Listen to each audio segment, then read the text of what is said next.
Catherine, I don't know if you realize that my great-grandfather actually crossed the border way back in the 20s, and he came at the wrong time because he started an underground distillery right during Prohibition. What? No way. Yeah, and I'll tell you, I think they all knew back then that it was a whiskey business.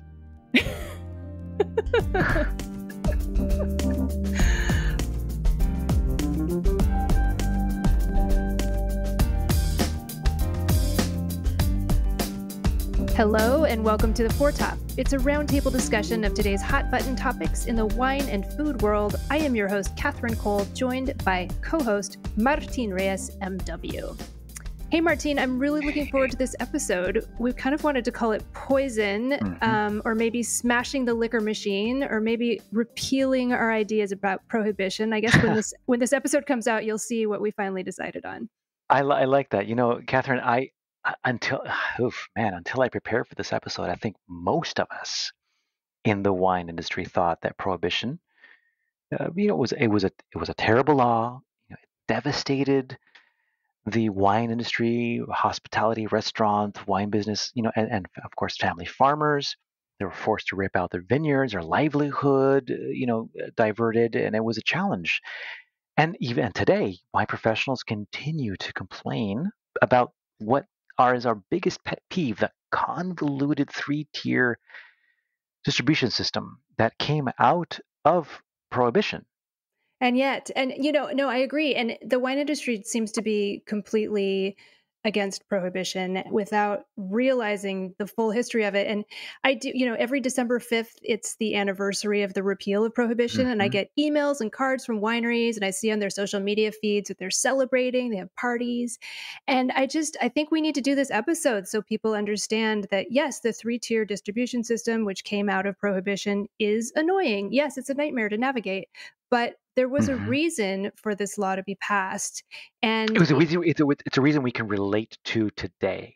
Yeah, among many other reasons, right? Yes, that's what's fascinating.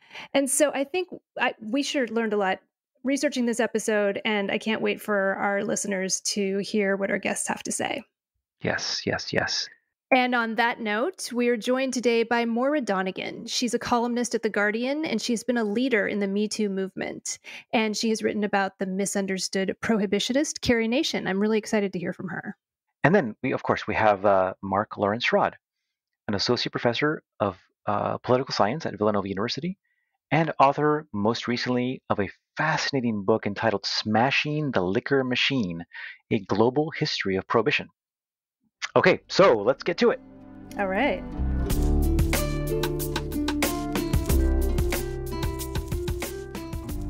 So Mark, your book, Smashing the Liquor Machine, it recounts this eye-opening history behind prohibition that will come as a surprise to most of our listeners. It certainly did for me. It describes the alcohol industry's methodical oppression of disenfranchised populations. And I'm just thinking to myself, could you give us a few examples of these groups of people?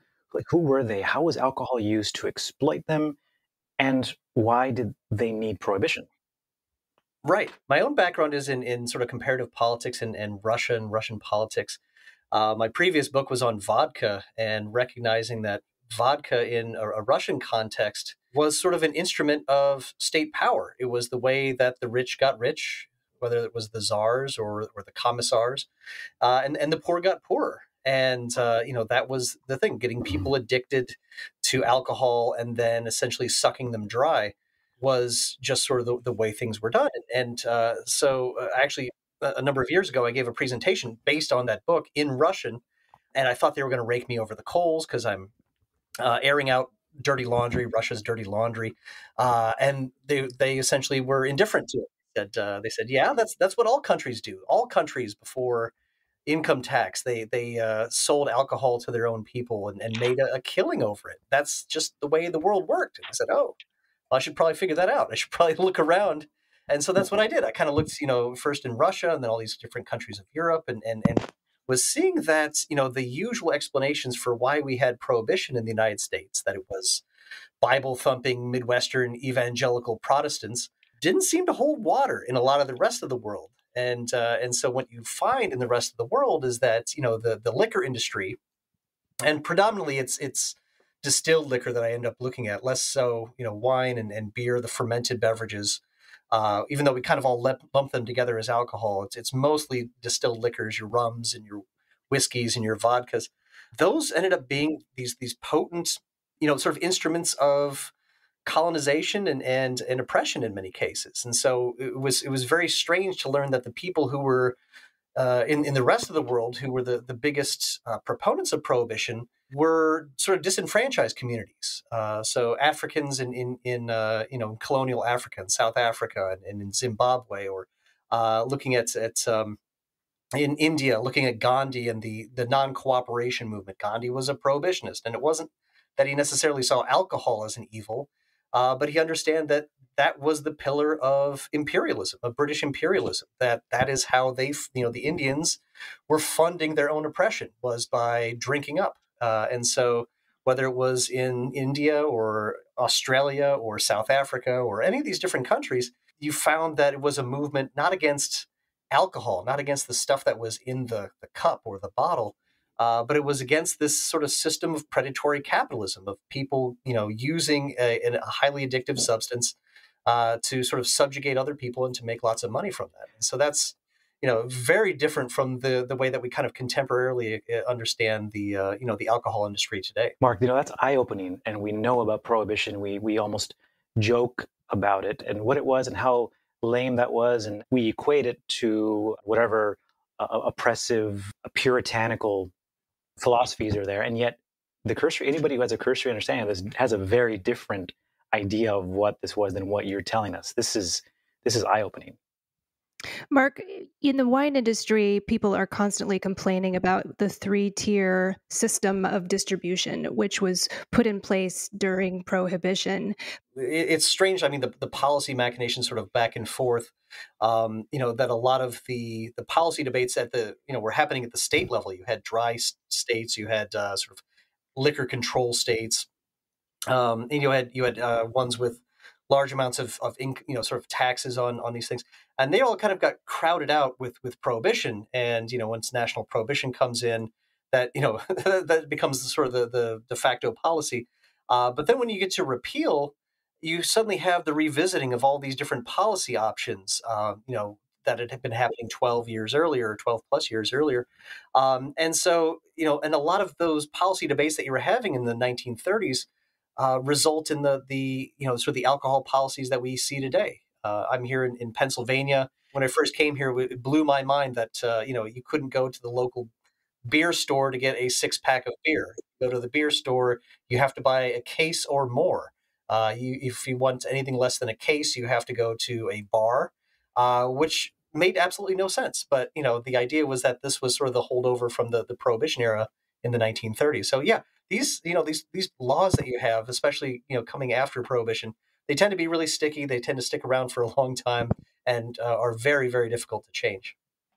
And yet, we think of those laws as being symbols of the failure of prohibition. And in fact, I guess what I'm hearing is actually they were successes, because they're putting some stops in place from keeping people from becoming addicted to alcohol. My narrative is all upside down here. I'm sorry. Wow. But yeah, I mean, the one thing that really got me, and we're talking about these insights that just kind of change the way you're thinking completely. I start the book off with a vignette of Carrie Nation. She was probably the world's most famous prohibitionist, and famous for going into saloons in Kansas and smashing them up and sending the barflies out, and all that. And what the little nugget of sort of empirical history that really kind of shook me or stuck with me was that when Carrie Nation was doing her saloon smashings, she was usually doing them between 7 and 8 o'clock in the morning. So, the idea was that these are people who had been drinking all night. The bars did not close, and the barkeepers would not send you home if you had had enough. The idea was that you get somebody drunk and you just keep them there and keep feeding them alcohol. You don't you don't do the Ted Danson at Cheers thing and pack them in a cab and send them home. they're there to make you money, and any sort of sending out a drunkard into the street is just money that you're not going to get from him. And so that blew my mind to think about that. But it also made me recognize that the realities of sort of the liquor industry and saloon keepers and so on from the pre-Prohibition era are completely different from what we have now after Prohibition.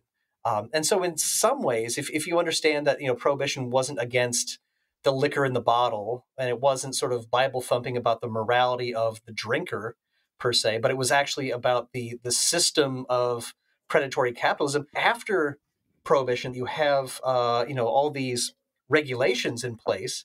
You could actually see it as something of a success. That's so interesting. And Moira, let's get you in here. I'm really curious to hear from you. Carrie Nation, Mark mentioned, is just this symbol, this cliched image we have of this prim and bespectacled woman in her black dress wielding the original battle axe. And I think the idea that we have in our mind today about Carrie Nation is totally wrong. And you've written about that. So tell us about that. Yeah, well, I have a real soft spot for Carrie Nation. And you're right that there's this popular perception of her, the one that, I remember from my high school history textbook, is of a old lady wearing teeny weeny little glasses and a frown and clutching a hatchet. And she was depicted as this extremist zealot who was against fun. And was out to ruin everybody's fun. And the real Carrie Nation, who emerges from history when you look into who she was, is a much more dynamic character.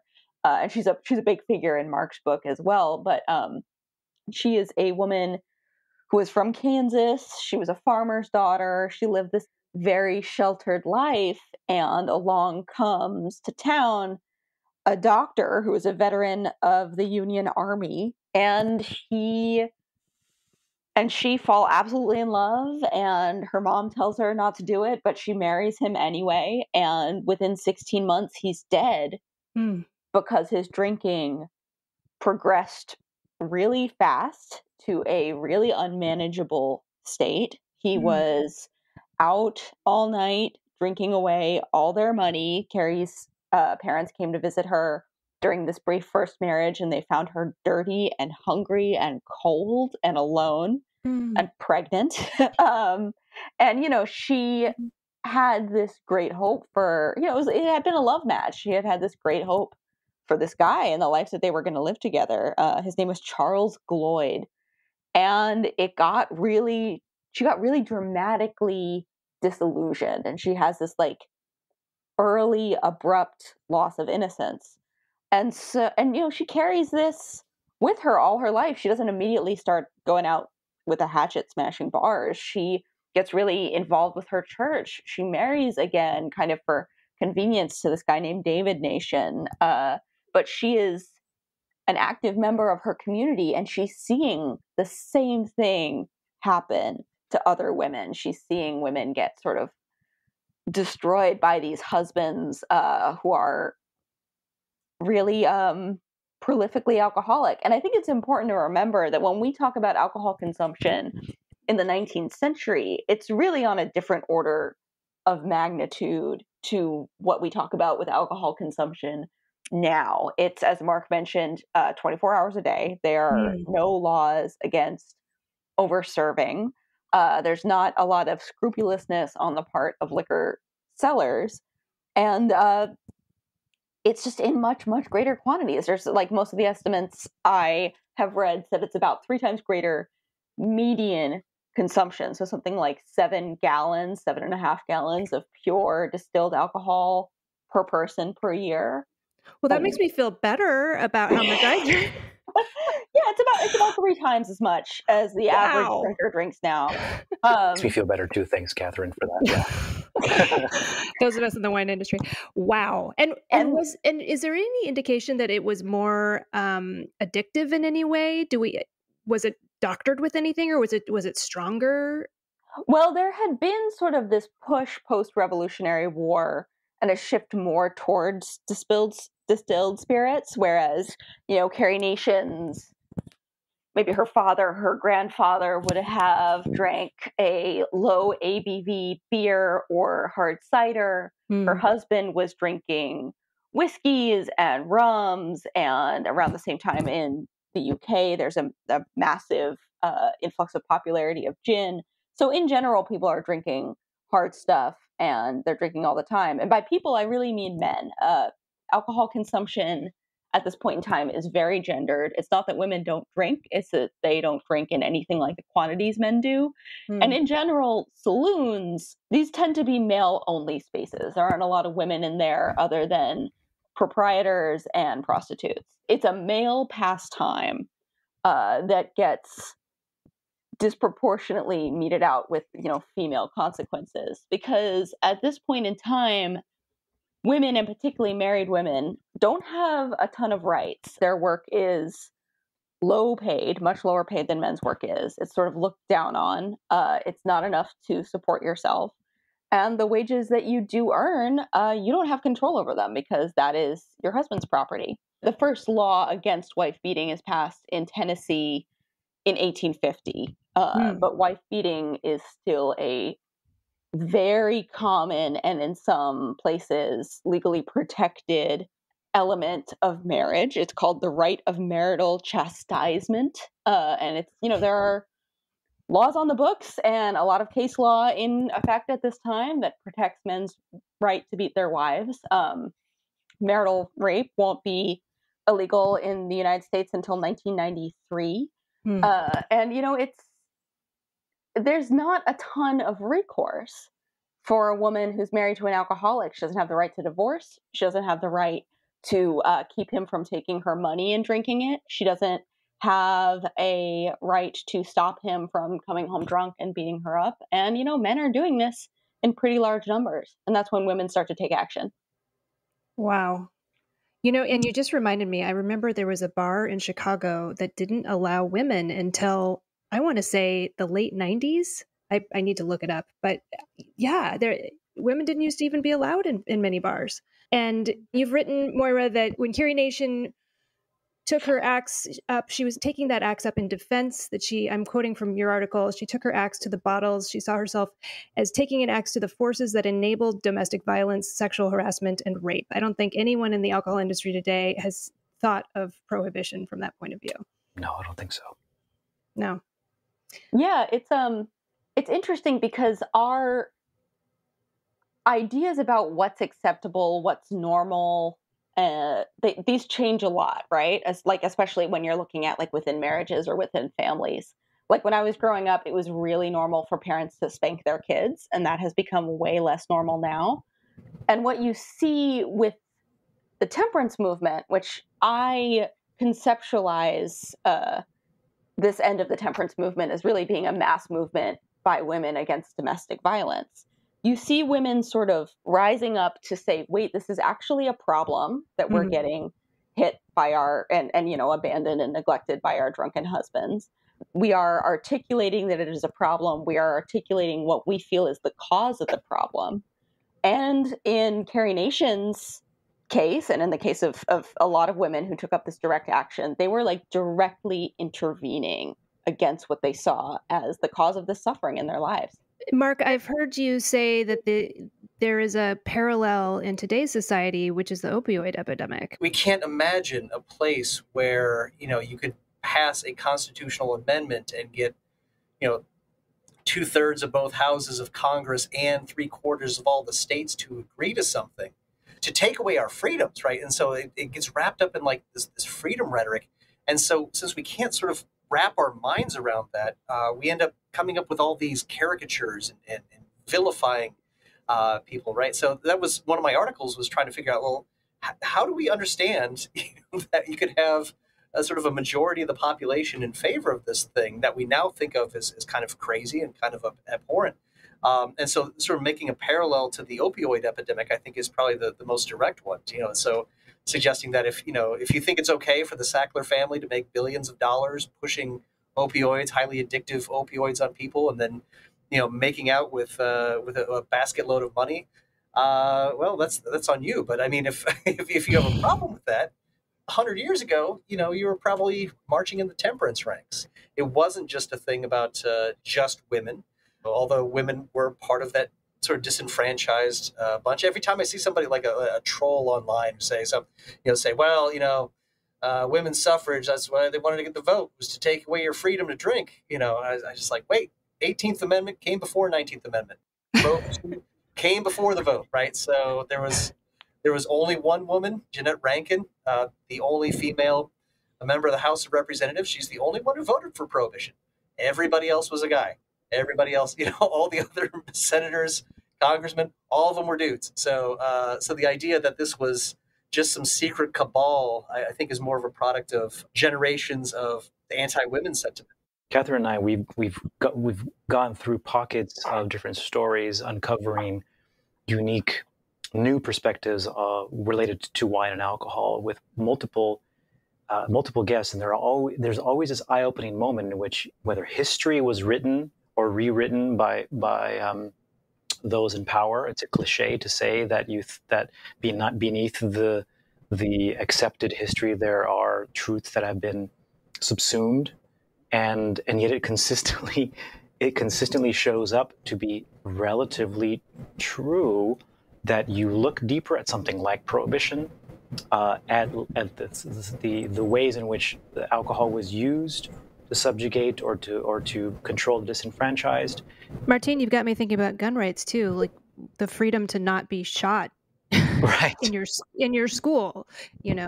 Is that more important than someone's freedom to bear arms? That's so interesting. I mean, the words matter, and I know that as a side note here, I was thinking about the words, the gendered words of power wielders, the words I'm thinking of, like hero and master and stud and warlock.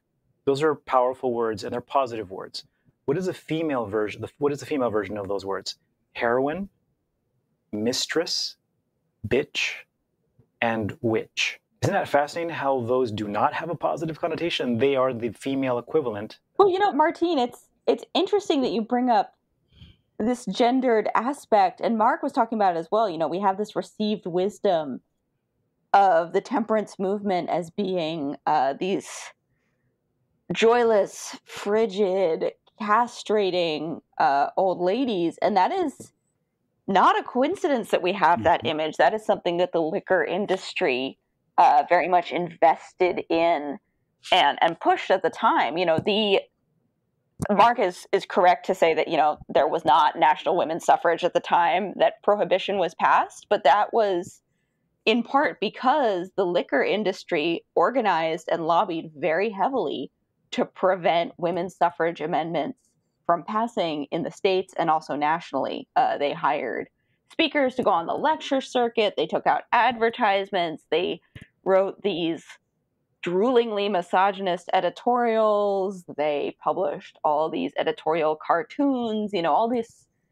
If you've ever seen the anti-suffrage propaganda from the turn of the 20th century with, a woman in a high bun, knocking her husband over the head with a cane and saying, I'm the man now because I can vote. There's a lot of really obscene, funny propaganda from that time.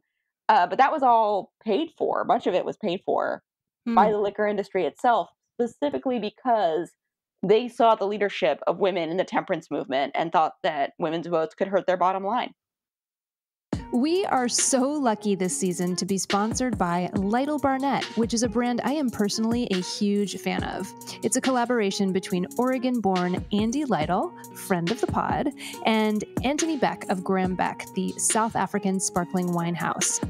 So Lytle Barnett grows outstanding Pinot Noir and Chardonnay and some Pinot Meunier even in the Yola-Amity Hills of the Willamette Valley. And of course, those are the grapes that are the building blocks for champagne. And Rachel and I are sitting here tasting these delicious wines, and we were just saying, we could be fooled. We could taste these wines blind and we would believe they were from Champagne. They're just absolutely delicious. Let's take a sip of the 2017 Blanc de Noir.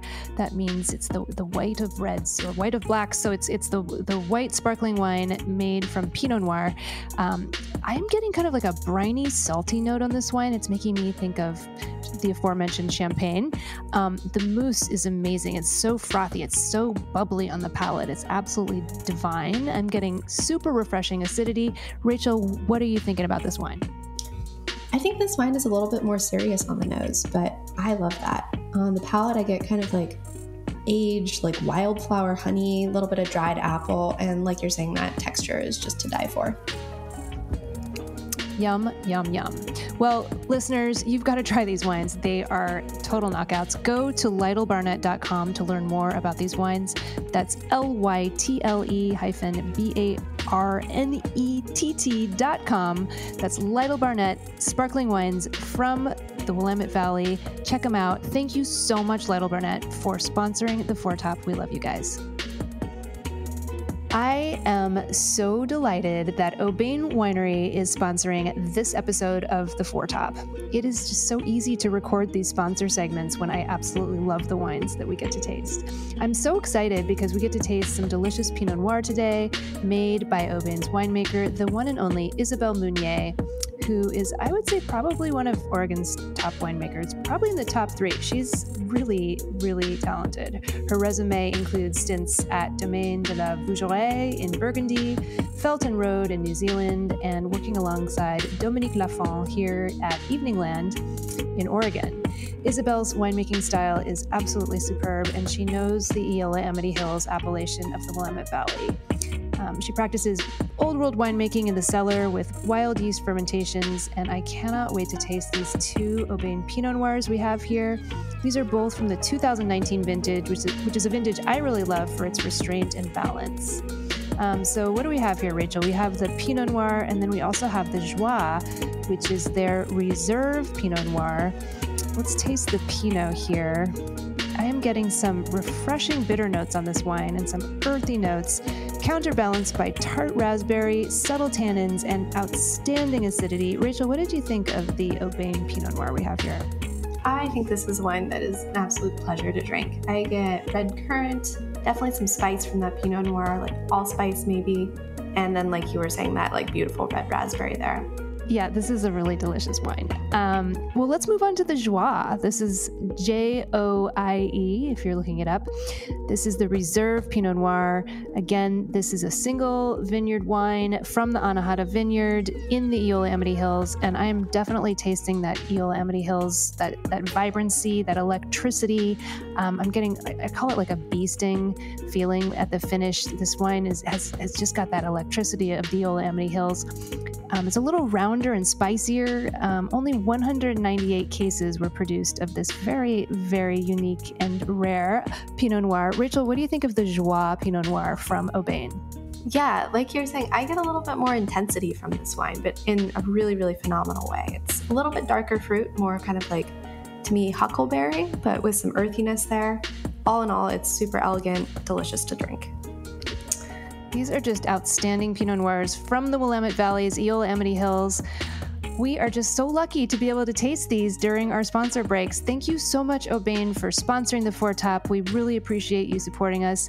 Listeners, you've got to go learn more about these delicious wines. Go to aubainewine.com, that's AUBAINE wine.com, and learn more about Aubaine's delicious Yosemite Hills Pinot Noirs and Chardonnays.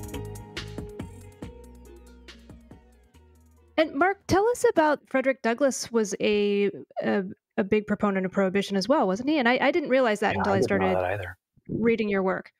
Yeah, I didn't either until I started writing the work, right? And so, but again, it just kind of came out of this kind of global perspective and recognizing that in many parts of the world, the people who were the biggest advocates against sort of this predatory liquor industry and the states that were behind them tended to be the most marginalized communities. And I still remember I got halfway through my book, I thought it was the end of the book, doing this kind of global tour. And I gave a presentation, here at Villanova. And one of my colleagues said, okay, if I'm going to believe your thesis that, temperance was about resistance to sort of predatory capitalism and the politics of imperialism, she said, where are the Native Americans in your story? And where are African Americans? And I was like, you're right.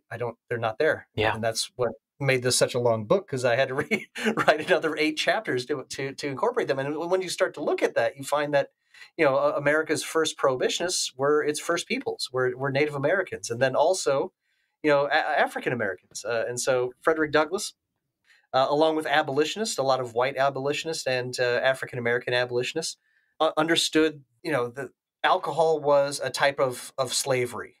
The argument was being made by a lot of these abolitionists that, especially after the Civil War, you did not want to have sort of the bonds of servitude, of black servitude, going from the white slave owner, and just have those bonds being transferred over to the white saloon keeper. The idea was that you're still in bondage, you're still subservient, to a slave master or to somebody else for their economic profit, and that became sort of one of these common elements. And so it was very interesting to see that that sort of the strongest areas of temperance, before the Civil War, tended to be African American groups. They had their own indigenous temperance organizations because oftentimes they wouldn't be allowed in white temperance organizations. And some of the greatest leaders of abolitionism were card-carrying temperance members and prohibitionists, including your Abraham Lincolns and Frederick Douglasses. Mark, I was struck by that comment that you, a sentence you wrote in an article where you said they'd introduced industrial, and by they, at the time, European colonizers, they introduced industrially distilled liquors to native populations with no history or tolerance for alcohol. Recoil in horror at the drunkenness that would ensue, and then point to that same drunkenness as evidence of the natives' innate inferiority. Right. That was like the playbook, the international alcohol playbook for imperialism. And you find it, once you see that, it happens time and again. You had this is what the Irish were complaining about when it came to their subservience to the British. It was the Native Africans saw in South Africa and Bechuanaland, which is now Botswana, in Zaire, and in India and in Australia and in Native, it's like, it's the same thing everywhere. It's that same exact playbook of here's something that's just going to blow your mind that you don't have. And now, I guess the other thing that comes with that is that if you're a European explorer and you're coming into some sort of in native tribe or indigenous population, some subaltern population, they've been going for hundreds, if not thousands of years without you. You're not necessary. You don't bring anything to them. But if you introduce to them distilled alcohol and you get them addicted to it, they don't have the ability to produce that. And so suddenly you've made yourself from being completely expendable to being absolutely instrumental, right? To the point that they will trade anything to get more liquor. And so that's one of the reasons why there are a lot of historians who kind of point out that a lot of European colonization happened less, at the end of a gun barrel and more with a liquor bottle in hand. Yeah, it was really interesting researching this episode because, of course, I was thinking of episode 97 of The Four Top. If you all have not heard it, I encourage listeners to tune in which Stephen Satterfield of Netflix's High on the Hog joined us to talk about what's essentially an indentured servitude system in South Africa that, it's believed to no longer exist, but there's still some reports that it still exists on some South African vineyards to this day. And this is in the wine industry where workers are paid, quote, paid in booze, and they're unable to flee their situation because they have no income and they're dependent upon the alcohol they're producing. And we heard about a similar situation in southern Italy where workers are essentially enslaved and become dependent upon alcohol. I'm also thinking about episode 100 of The Four Top, as Mark was speaking about our indigenous population and the associations that we have between, indigenous people and alcohol. And Elaine Chukon Brown joined us and explained that, there's this this pop cultural myth that Indigenous people are more likely to be alcoholics, and it's not true. It's genetically not true. It's because of this pattern that Mark has relayed to us of colonizing people coming in and getting populations addicted to this substance that they hadn't had access to previously. And so it created this myth that Indigenous people are more likely to become alcoholics, but it's really just not true.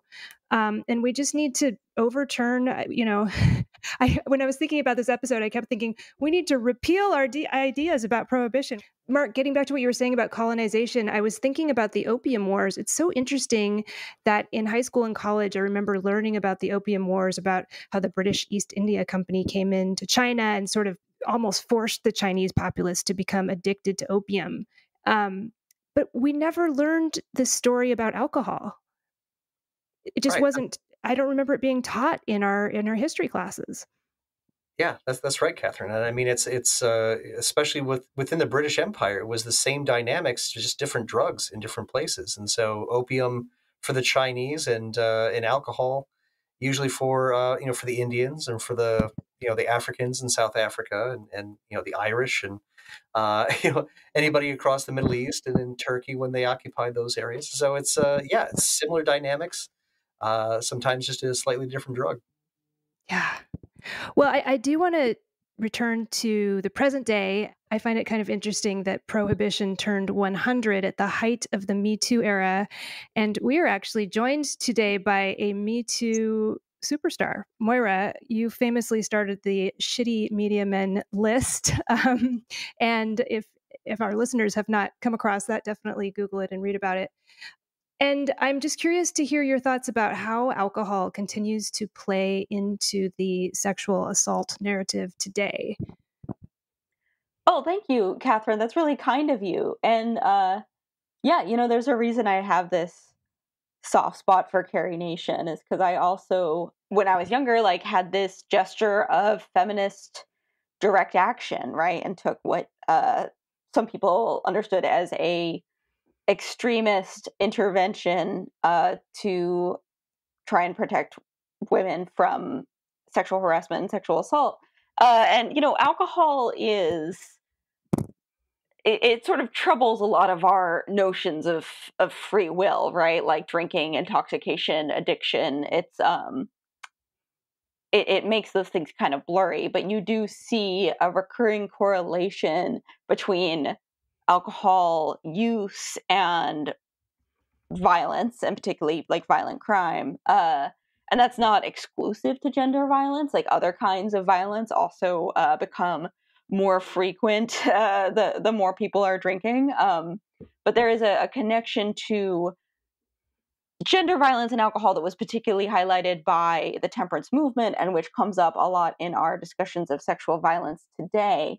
And I think that it's a little bit of a bugger to talk about this, because you wind up with messaging that links drinking to sexual violence that is directed at women. An article appears every August as college students are going back to campus, and it's something to the effect of college girls, don't get too drunk, because if you get too drunk, the boys will take advantage of you. And it's interesting because I wonder, we do have perpetrator-directed public health and public safety messaging around alcohol, and we have it with drunk driving, right? We don't say, don't drive late at night because some people are drunk and they might crash into you. We say, don't get drunk and drive because you could hurt somebody. And it's interesting and conspicuous to me that our messaging about the link between alcohol and sexual violence is directed so much at the potential victims, who ultimately have less control than at the potential perpetrators, who should also have a stake in preventing this and could probably be a little more effective at doing so. Mm-hmm. So, Moira, I've got to ask you what you think about the whole trend in recent years of marketing wines to women, sort of tongue-in-cheek. There are these whole mommy wines and all these sort of jokey wine brands out there that seem to be trying to turn a whole generation of women into alcoholics. And I'm curious to hear your thoughts on this. You do see an increase in marketing of alcohol to women, and it's corresponding with an increase in women's alcohol consumption, although women still drink on the whole less than men do.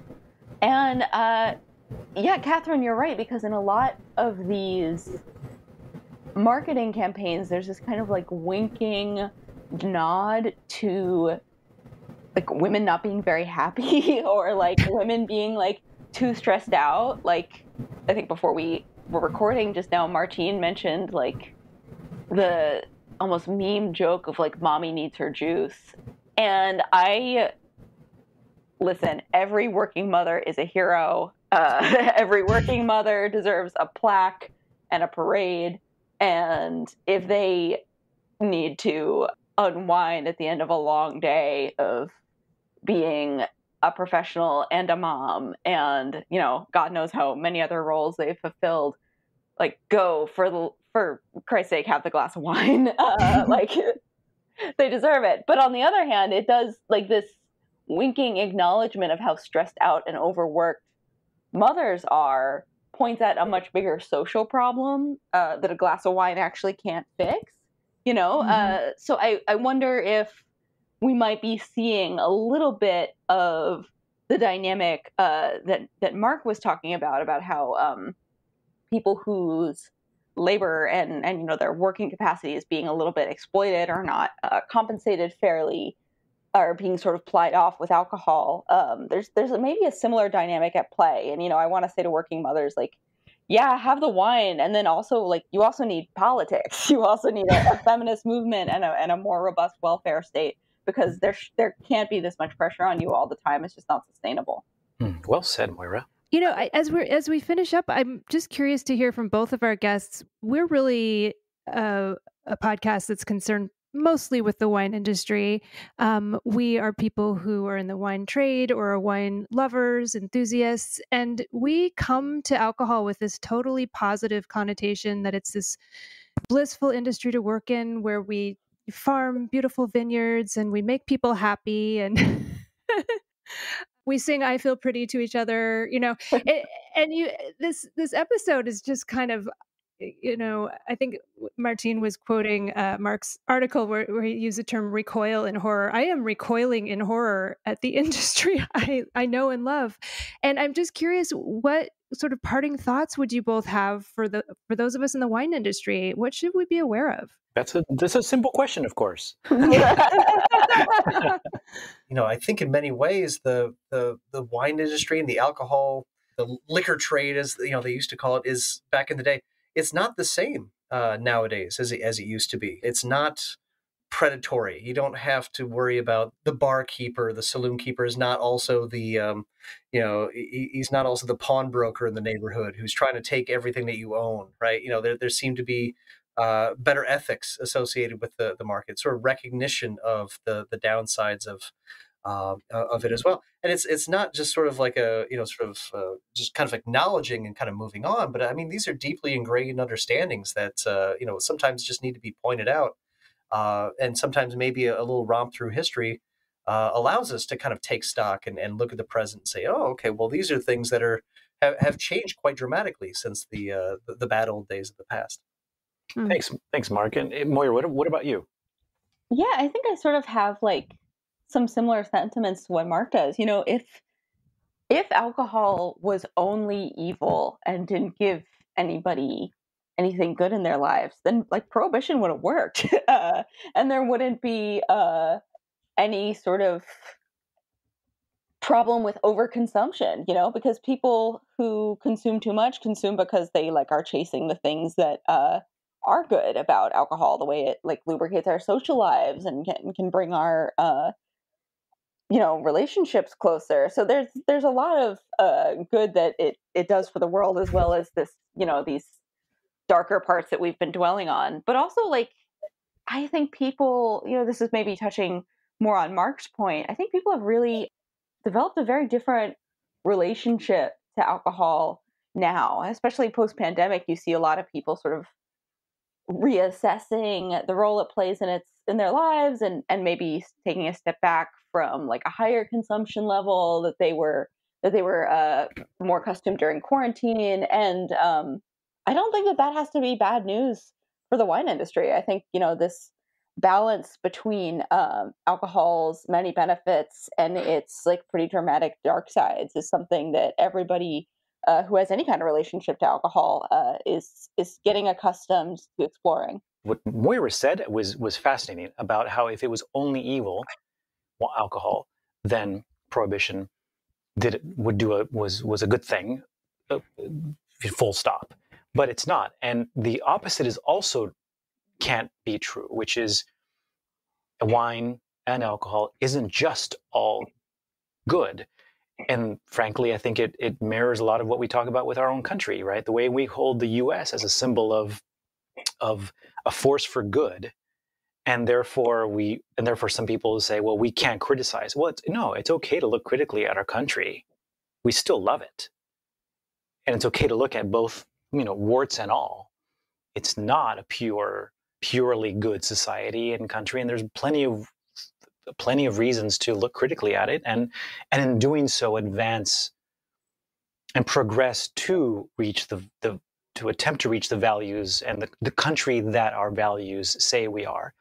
I think the same thing is true with alcohol and with wine. I really appreciate that, the fact that we can look at something critically while still loving it. Well, I think that's a really lovely note to end on. And since it's quite late on the East Coast, I am going to transition us to our dessert wine course, where we go around our virtual table here and each person shares something wonderful that they've been enjoying this week that maybe has something to do with food and wine, but not necessarily. Moira. Oh my gosh. Yeah. I hope you guys appreciate this, because I have been absolutely obsessed lately with this Irish public television cooking show called Lords and Ladles. Has anybody ever seen this? No, it sounds amazing. Okay. No. It is 3 Irish professional chefs, and they are adorable. They have like these beautiful musical Irish accents. And the premise is that they drive around Ireland to these various like stately homes, like old castles, and manors, and they use the kitchens there to prepare a meal that would have been served during the castle's heyday. So they're always like fretting over aspic and trying to like get the aga to work, and it is such pure comfort television, and I highly recommend it if you guys can find it. Oh my gosh, where can we find it? Is it on Netflix? Where is it? I watched some of it on YouTube, actually, because there's a funny, I guess, like Irish TV licensing issue, so it's a little hard to access in the US, but I definitely recommend it if you can get a hold of it. That sounds amazing. Martine, how about you? I'm actually going to go for a non-edible dessert course here, and it is actually, funny enough, a phone charger. I'm becoming more and more of a sustainability and resilience, wine resilience, and ecological zealot. And so I wanted to point people in the direction of something called Nimble. It is a company that does phone chargers, portable, otherwise, line, sort of, charging up your phone, your laptop, everything. Why not tap into our desire to consume and buy new things and our obsession with technology? Tap into that buying habit and plug in something that's better for the planet.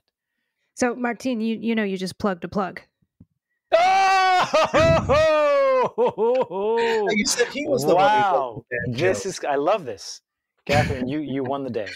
Oh, thank you. Well, I still have to share my dessert course, and it's a little hat tip to our guests as well. And that is, when I was researching this episode, my searches just kept pulling up articles from The Atlantic. And it turns out that both of our guests have contributed some really fantastic pieces to The Atlantic. So just get on that website and browse around and put our guests' names, Moira Donegan and Mark Lawrence Schrod, in the search field, and you will come up with some fantastic articles. But I also discovered that The Atlantic has just been covering the alcohol beat really thoroughly for years. So I just want to recommend that, and then share just a little warm, fuzzy personal memory, which is that I kind of almost dropped out of school my senior year in college to intern at The Atlantic. And as I was thinking about this last night, I realized I think part of the reason I do what I do was one of my assignments there was to write an advertorial feature about the history of cacao. And I got super deep and nerdy into the, history of drinking cacao. And here I am 30 years later, still writing about flavor and beverages. So who knew? And so, Mark, I think it's your turn to introduce your dessert course, whatever it is. Well, I'll have to admit that I'm not much of a wine drinker, but if I were a wine drinker, I'm in one of those positions where I don't know good from bad, but I know what I like. And what I like, based upon my previous experiences, especially in Eastern Europe and the former Soviet Union, is Georgian wines. And so one of the things I really have always liked is, from that experience, is that you could get a cheap bottle of Huanchkara or a Kinsmara Uli as these wonderful semi-sweet, Georgian wines that were just absolutely wonderful. And I'll tell you very briefly, the way I was turned on to them one time is I was living in Russia. We went to Sochi, which is where they had the Olympics in 2014. But this was 20 years before then. And we were up in these beautiful mountains with these waterfalls, and we ran into this old Georgian lady at the top of this mountain, and she had a little spread where she had wine, but it was all homemade wine, and it was in these dingy green 2-liter plastic bottles that said 7-Up on them.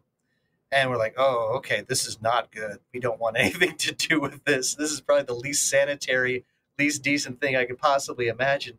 But we struck up this conversation. We were talking in Russian and talking about Georgia, talking about all these wonderful things. And at the very end, she says, here, have a free sample. We drank this, and it was just pure magic. It was just pure love. And we bought out her entire stock and came gleefully charging down this mountaintop with 2-liter plastic 2-liter bottles full of wine. And that was back before, before 9/11, so you could actually take them on airplanes. And we were drinking on airplanes 2-liter bottles of Georgian wine, homemade the entire time. And it was some of the best stuff I think I've ever had. That is a fabulous story. That is a great story. Love that.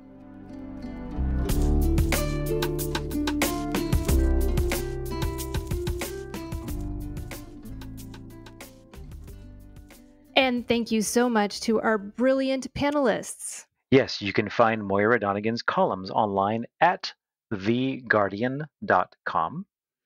And you can find many articles about prohibition online by Mark Lawrence Schrod, Associate Professor of Political Science at Villanova University. But better yet, just buy his book. It's called Smashing the Liquor Machine, A Global History of Prohibition.